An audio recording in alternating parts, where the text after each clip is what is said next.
مراد آباد میں ابھی ایک واقعہ پیش آیا ہے، ایک عورت 5 بچے اور مرد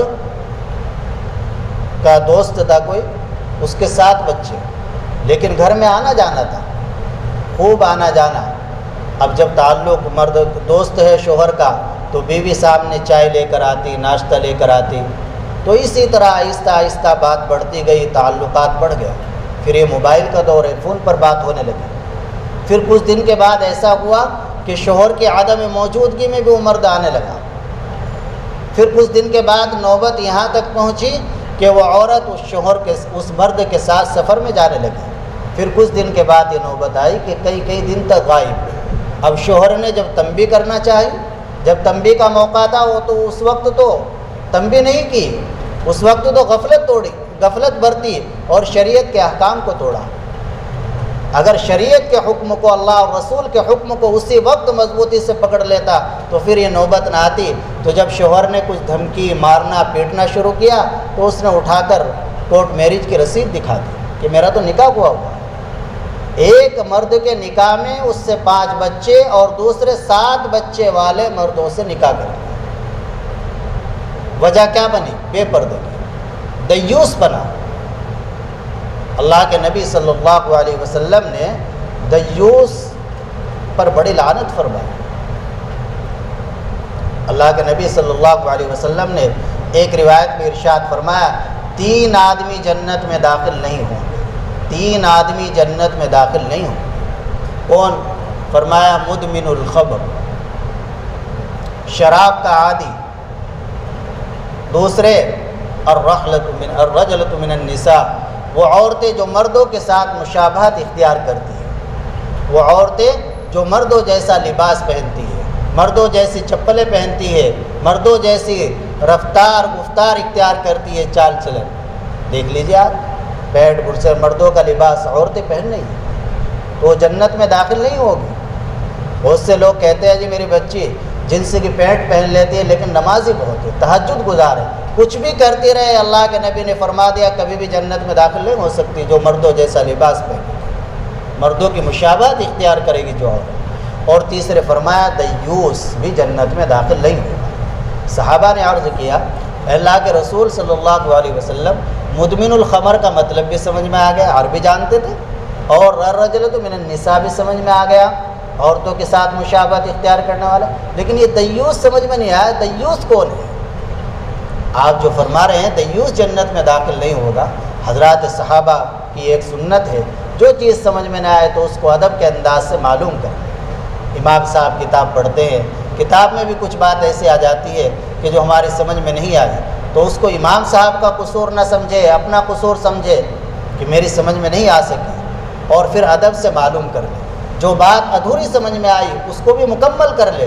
بہت سی باتیں ایسی پھیل جاتی ہے کہ بیان میں کوئی بات سنی، صحیح سمجھی نہیں، آگے پھیلانی شروع کر دی، اور بیان نام لے دیا فلاں مفتی صاحب بیان کر رہے تھے، فلاں مفتی صاحب، حالانکہ ایسا بالکل نہیں بیان کر سکتے ہو، کوئی بھی نہیں کر سکتا۔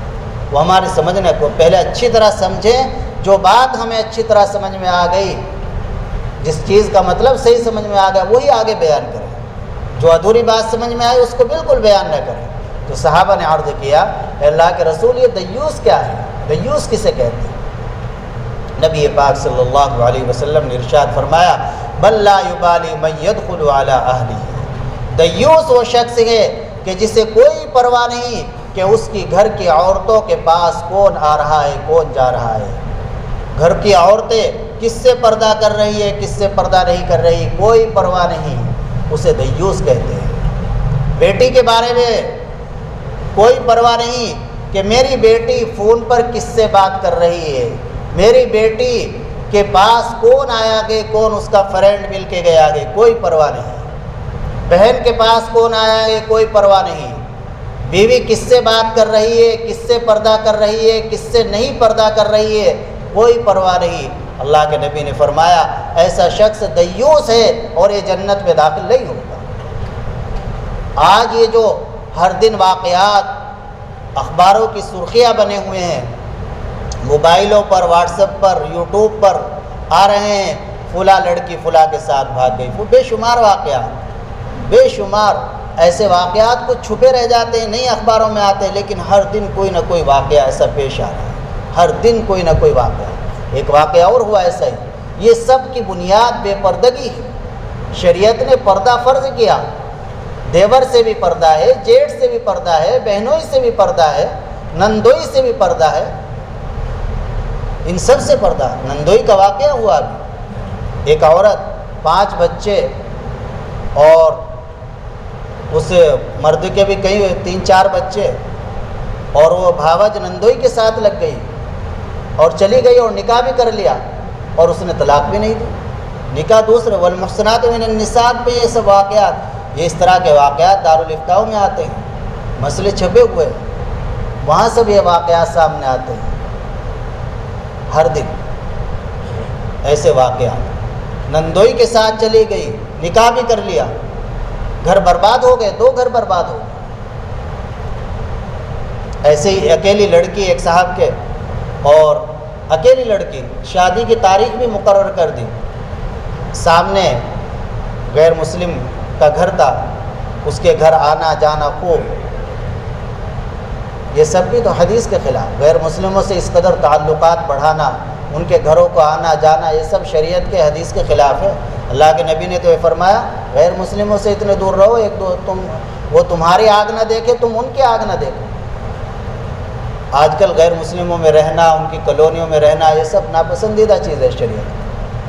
ٹھیک ہے ضرورت کے بقدر ملنا جلنا، لیکن دل میں محبت، دل میں ان کے کو جگہ نہ دو، بالکل بھی اپنے گھر میں ان کو جگہ نہ دو۔ نتیجہ یہ ہوا، بات پر بات آتی جا رہی ہے کہ وہ لڑکی شادی کی تاریخ مقرر اس غیر مسلم لڑکے کے ساتھ بھاگ گئی، فرار ہو گئی۔ یہیں یہ مالیر کوٹلے کا تو ابھی واقعہ ہوا، عالم کی لڑکی، مولوی کی لڑکی، گھر کے سامنے میڈیکل، وہ مولوی کی لڑکی، دیکھی کیا عزت خاک میں مل گئی۔ لیکن وہ چونکہ پنجاب کا ماحول ہے، چاہے مالیر کوٹلا ہو، کوئی پردے کا ماحول نہیں ہے وہاں، مالیر کوٹلے میں کسی حد تک تھوڑا بہت، لیکن برقع پردہ کچھ نہیں۔ تو مولانا کی لڑکی کس قدر عزت خاک میں مل گئی، بیچارے زندہ ہی آدمی قبر میں چلا جاتا ہے، وہ سامنے میڈیکل تھا اس کا غیر مسلم کا، اس کے ساتھ چلی گئی اور غیر مسلم ہی بن گئی، اللہ حفاظت ہے۔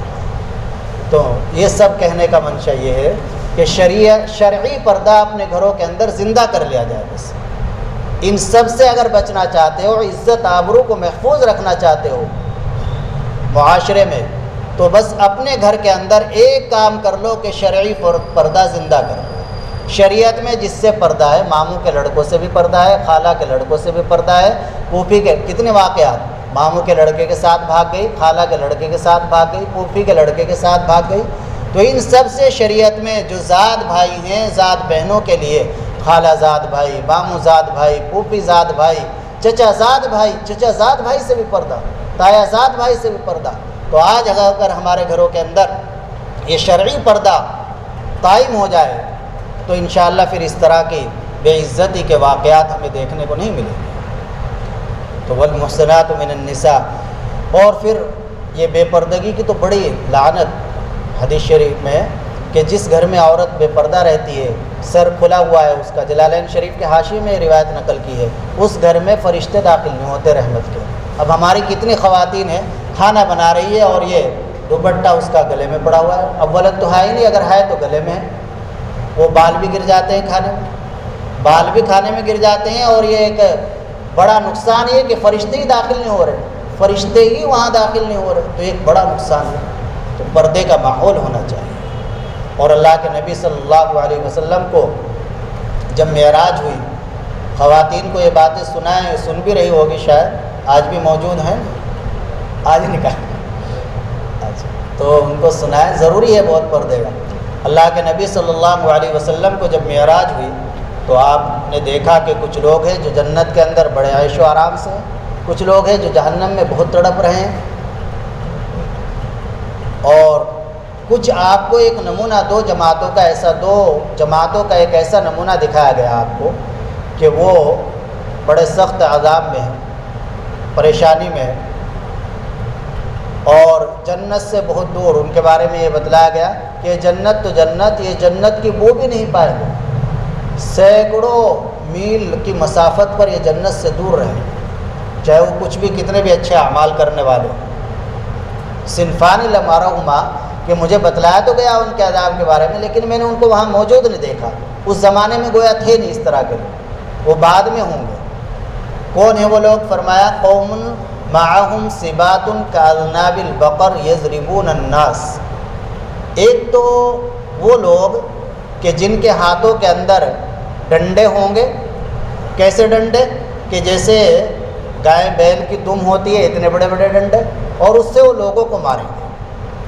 تو اس کی تشریح میں جو علماء نے لکھا ہے کہ اب سے کچھ وقت پہلے نوابوں کا زمانہ تھا، تو نوابوں کا حال یہ تھا کہ ان کے گھر کے سامنے سے، ان کے بنگلے کے سامنے سے اگر کوئی آدمی گھوڑے پر سوار ہو کر گزر جاتا جو نواب نہ ہوتا، تو اس کی وہ پٹائی کرا کرتے تھے اس طرح کے ڈنڈے سے۔ سنا بھی ہوگا آپ نے بھی، ہم نے بھی کچھ سنا اس طرح کے لوگوں سے، علماء نے کتابوں میں لکھا ہے کہ یہ دور گزر گیا ہے، لیکن ابھی بھی موجود ہے، ابھی یہ موجود ہے۔ پولیس والوں پر یہ ثابت ہوتا ہے کہ پولیس والے یضربون الناس، کس کو ماریں گے؟ مالداروں کو نہیں ماریں گے، وہ رکشے والے کو، ریڑھی والے کو اس طرح ڈنڈے ماریں گے۔ تو ایسے لوگ، اور دوسرے فرمایا وَنِسَاءٌ کاسیات عاریات ممیلات مائلات رؤوسہن کأسنمۃ البخت، کہ وہ عورتیں کہ جو ظاہر میں کپڑے پہنے ہوئے ہوں گی لیکن حقیقت میں وہ ننگی ہو، شریعت کے اعتبار سے وہ ننگی ہو، جو خود بھی دوسروں کو اپنی طرف مائل کریں گی، دوسرے بھی ان کی طرف مائل ہوں گے اور وہ بھی دوسروں کی طرف مائل ہوں گی، اور جب وہ سڑکوں پر نکلے گی تو ان کے سر اس طرح ہوں گے جیسے اونٹ کی کوہان، وہ بالوں کا جوڑا بنا کر اس طرح ہو کر کے نکلے گی۔ ننگی ہونے کا کیا مطلب ہے؟ کپڑے پہنے ہوئے، پھر ننگی کیوں کہا حدیث شریف میں؟ علماء نے اس کے 3 مطلب بیان کیے ہیں۔ ایک مطلب تو یہ کہ وہ کپڑے تو پہنے ہوئے ہوں گی لیکن کپڑے ان کے ناقص ہوں گے، ادھورے ہوں گے، شارٹ ہوں گے ان کے کپڑے۔ کیسے؟ کہ یہ بات یہاں تک کی ہوگی اور ٹخنوں سے اوپر پنڈلی تک کا ان کا پاجامہ ہوگا، پینٹ شرٹ جو بھی پہنے گی اس طرح کا، پیٹ بھی کھلا ہوا ہوگا جیسے ساڑی میں کھل جاتا ہے، بلاؤز وغیرہ جو بناتی ہیں عورتیں ساڑی کا، اس میں کھلا ہوا ہوتا ہے۔ تو یہ ظاہر میں کپڑے پہنے ہوئے ہیں لیکن شریعت کے نظر میں اس کو عاریہ، ننگی عورت کہا گیا ہے۔ ایسی عورت کہ جو یہاں تک کیا لباس پہنے ہوئے یا پنڈلی تک کا لباس پہنے ہوئے ہے، بازو تک کا لباس پہنے ہوئے ہے، تو ایسے عورت کو شریعت کی نظر میں ناقص اور ادھورا کپڑے پہننے والی کو ننگی کہا گیا ہے۔ اور اس کے بارے میں اللہ کے نبی نے فرمایا کہ جنت میں داخل ہونا تو دور کی بات، جنت کی بو بھی نہیں پائے گی۔ جنت میں داخل ہونا تو دور کی بات ہے، جنت کی بو بھی نہیں پائے گی۔ اور دوسری تشریح اور تفسیر یہ کی ہے اس حدیث شریف کی کہ وہ عورتیں کہ جو کپڑے پہنتی ہے، پورے کپڑے پہنتی ہے، فل باڈی کے کپڑے پہنتی ہے، لیکن وہ کپڑے انتہائی باریک ہوتے ہیں جس سے ان کا بدن نظر آتا ہے۔ تو ایسی عورتیں بھی ظاہر میں کپڑے پہنے ہوئے لیکن شریعت نے ان کو عاریات، ننگی عورتیں کہا ہے۔ اللہ کے نبی نے ان کو ننگی عورتیں بتلایا ہے، باریک کپڑا ایسا جس سے بدن نظر آ رہا ہے۔ اور تیسری تفسیر علماء نے یہ کی ہے کہ اس سے مراد ہے وہ کپڑا جو تنگ کپڑا پہننا۔ بعض خواتین کپڑا موٹا بھی پہنتی ہے، فل بھی پہنتی ہے، لیکن وہ اس کو بدن پر ایسا تنگ کرتی ہے کہ جس سے بدن کی ساخت، بناوٹ پوری نظر آتی ہے۔ تو یہ بھی ظاہر میں تو کپڑا پہن رکھا ہے، اس نے فل کپڑا پہن رکھا ہے، فل بازو ہے، ٹخنوں سے نیچے تک ہے اور موٹا کپڑا بھی ہے، لیکن تنگ اتنا سل رکھا ہے کہ اس سے بدن کی بناوٹ، ساخت نظر آتی ہے۔ تو اللہ کے نبی صلی اللہ علیہ وسلم نے ارشاد فرمایا کہ یہ بھی ظاہر میں کپڑا پہنے ہوئے لیکن حقیقت میں یہ ننگی عورت ہے، اور ایسی عورت کو بھی جنت کی بو نصیب نہیں ہوگی، جنت میں داخلہ تو دور کی بات ہے۔ تو خیر میں عرض کر رہا تھا والمحصنات من النساء کہ جو شوہر والی عورتیں ہیں ان سے نکاح حرام ہے۔ کب تک نکاح حرام ہے؟ جب تک کہ موجودہ شوہر اس کو طلاق نہ دے دے اور اس کی وہ عدت نہ کر لے۔